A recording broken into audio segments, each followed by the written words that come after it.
أشهد أن محمد رسول الله۔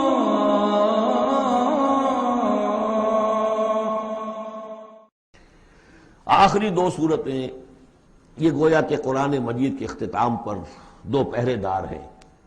یہ دو صورتیں ہیں کہ جو اصل میں مدنی صورتیں ہیں، نازل ہوئی ہیں مدینہ منورہ میں، اور ان کا زمان نزول کے اعتبار سے شان نزول بھی ہے کہ ان کا حضور پر ایک مرتبہ جادو کیا گیا تھا، تو اس جادو کے اثرات کو زائل کرنے کے لیے یہ آیات پھر اتری ہیں، اور حضور نے پھر جب ان کی بات بار بار تلاوت کی ہے تو وہ جادو کے اثرات، ایک یہودی نے کیا تھا جادو آپ پر، جس سے آپ کچھ چیزیں بھول جاتے تھے، کافی آپ کو ذہن کو تکلیف رہی ہے۔ صحیح بخاری کے اندر یہ روایت موجود ہے۔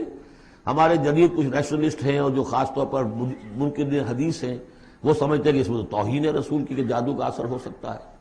رسول بھی اس اعتبار سے بشر ہوتے تھے، تلوار کا اگر کاری زخم پڑا ہے تو خون نکلا ہے، اور خون نکل گیا ہے تو زوفتاری ہوا ہے، زوفتاری ہوا تو بے ہوشی بھی ہوئی ہے۔ یعنی یہ جسم جو ہے ان کا، اس کے اعتبار سے جو بھی بخار آپ کو چڑھا ہے، بخار میں تکلیف ہوئی ہے، عالم نزع میں نہایت شدید تکلیف ہوئی ہے، تو اس حوالے سے یہ نہ سمجھیے کہ وہ بشریت کے جو لوازم ہے وہ ختم ہو جاتے ہیں، لیکن اللہ تعالیٰ کی طرف سے انہیں ایک مقام ملا ہے، ایک عصمت ملی ہے، ایک بزرگی ہے، وہ اپنی جگہ پر ہے۔ تو جادو کا وہ واقعہ بالکل صحیح ہے جو ہوا ہے، لیکن اس کے لیے اب یہ دو صورتیں ہیں، اور یہاں خاص طور پر نوٹ کر لیجئے کہ یہ معوذتین، یہ ایک صورت بھی ہو سکتی تھی، لیکن قرآن حکیم میں جو عام مزاج ہے کہ صورتیں جوڑوں جوڑوں کی شکل میں ہے، تو دو حصوں میں تقسیم کر دیا۔ اور اس کی تقسیم کیا ہے؟ ایک وہ چیزیں ہیں جو انسان پر باہر سے حملہ آور ہوتی ہیں، اور ایک چیز وہ ہے جو انسان کے اپنے اندر سے حملہ آور ہوتی ہے۔ ان دونوں کو دو علیحدہ چیزوں میں رکھ کر اور سکھایا گیا ہمیں کہ تم ہمیشہ اللہ کی پناہ طلب کرتے رہا کرو ان چیزوں کے اثرات سے، ان چیزوں کے اثرات بد سے اپنے آپ کو بچانے کے لیے۔ بسم اللہ الرحمن الرحیم، قل اعوذ برب الفلق، کہو کہ میں پناہ میں آ گیا صبح کے رب کی۔ فلق، فلق ویسے تو یہ لفظ ہم پڑھ چکے ہیں سورہ انعام میں، فالق الاصباح، رات کی تاریکی کا پردہ پھٹتا ہے اور سپیدہ سحر نمودار ہوتا ہے، یا گٹھلی، فالق الحب والنوائب، تو وہ جو گٹھلی ہوتی ہے وہ بھی پھٹتی ہے تو اس میں سے دو پتیاں نکلتی ہیں تو درخت بنتا ہے۔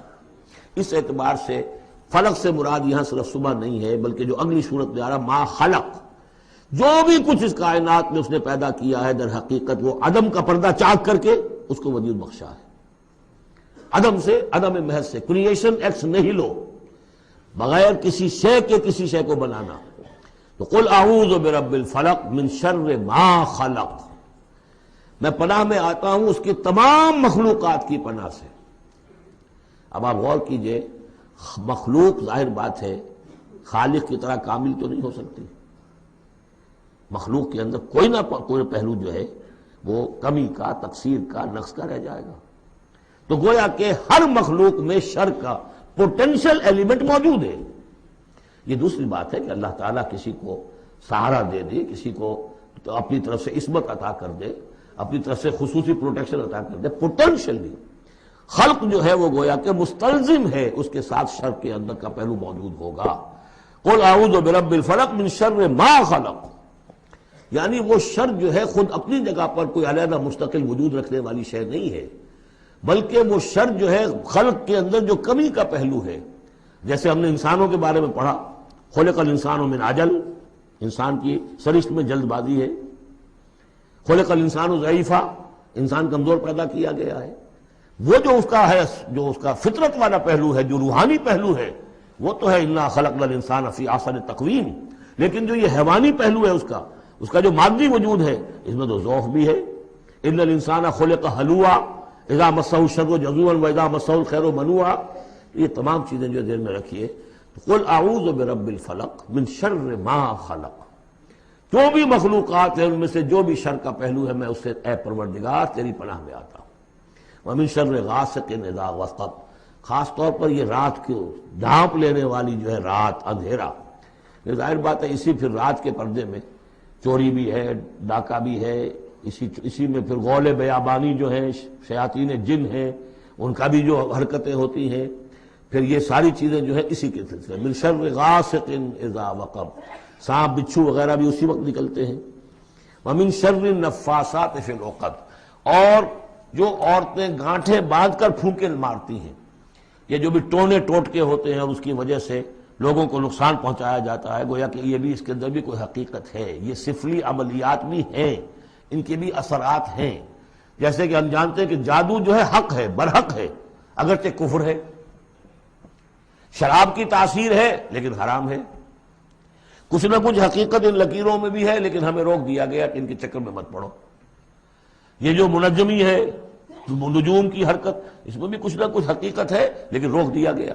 تو کسی چیز کا ہونا بالفعل یہ اور شے ہے، لیکن اس کا جائز ہونا یہ اور شے ہے۔ تو بالفعل یہ عملیات ہیں جیسے اچھے اعمال ہیں، اور ان کو جو ہے کوئی اچھے اوراد ہیں، اچھے وظائف ہیں، تو ان کے کچھ اثرات جو ہیں اچھے ہو سکتے ہیں۔ اسی طریقے سے اس قسم کی چیزوں میں جادو کے جو کلمات ہوتے ہیں ان کی بھی تاثیر ہے۔ اور وہ جو عورتیں جو ہے وہ جادو کرتے ہوئے، جس کو ہم کہتے ہیں کہ وہ تعویذ گنڈا وغیرہ جو ہوتا ہے، پھر وہ اس میں پھونکے مارتی ہیں، تو اللہ تعالیٰ سے میں ان کے شر سے بھی پناہ چاہتا ہوں۔ وَمِن شَرِّ حَاسِدٍ إِذَا حَسَدَ، اور حسد کرنے والے کے شر سے بھی میں اللہ کی پناہ طلب کرتا ہوں، جبکہ وہ حسد اپنا استعمال کرے۔ اگر حسد ہے دل کے اندر ہے تو بات اور ہے، حسد کو بروئے کار لائے وہ، اور وہ انسان کے درپے ہو جائے اس حسد کی وجہ سے اس سے کوئی نقصان پہنچانے کو۔ اور اسی کتابیں ہے عین، العین حق، کہ اگر انسان اس حاسدانہ نگاہ سے کسی کو دیکھتا ہے اس کے بھی اثرات ہوتے ہیں، اور اس دیکھنے کے بھی کچھ برے اثرات جو ہیں وہ ظاہر ہو جاتے ہیں۔ تو یہ تمام چیزیں اپنی جگہ پر ہیں، لیکن ان سے پناہ کرنے کے لیے آپ لمبے چوڑے کوئی اور سچکروں میں نہ پڑیں۔ یہی معوذتین اللہ نے جو محمد رسول اللہ کو تلقین فرمائے، سارا دار و مدار ان پر ہونا چاہیے۔ تعوذ کرتے رہیں، اس لیے کہ ہم پڑھ چکے ہیں سورہ بقرہ میں کہ حضرت سلیمان کے زمانے میں جنات جو تھے انہوں نے یہ سارے کام شروع کیے تھے، اور لوگ ان سے سیکھتے تھے جادو ٹونا، اور آج بھی نقش سلیمانی کے نام سے بکتے ہیں اس قسم کے جو بھی تعویذات ہوتے ہیں، اور وہ ایک دھندا بنا ہوا ہے۔ تو اس کو لوگوں نے سیکھا، اور وہ لوگ جو ہے آج بھی ہمارے ہاں یہ چیزیں چل رہی ہیں، لیکن یہ چیزیں حرام کی گئی ہیں، اور کہا گیا ہے کہ کوئی کسی کو نقصان نہیں پہنچا سکتا جب تک کہ اللہ کا اذن نہ ہو۔ اگر یہ یقین انسان کے دل میں ہو تو پھر اسے کوئی نقصان نہیں ہوگا۔ اور ویسے تو یہ ہے کہ تکلیف اللہ کی طرف سے کسی وقت آ سکتی ہے، بغیر اس کے کہ کوئی اور آپ کو پہنچائے، اللہ کی طرف سے خود بھی آ سکتی ہے۔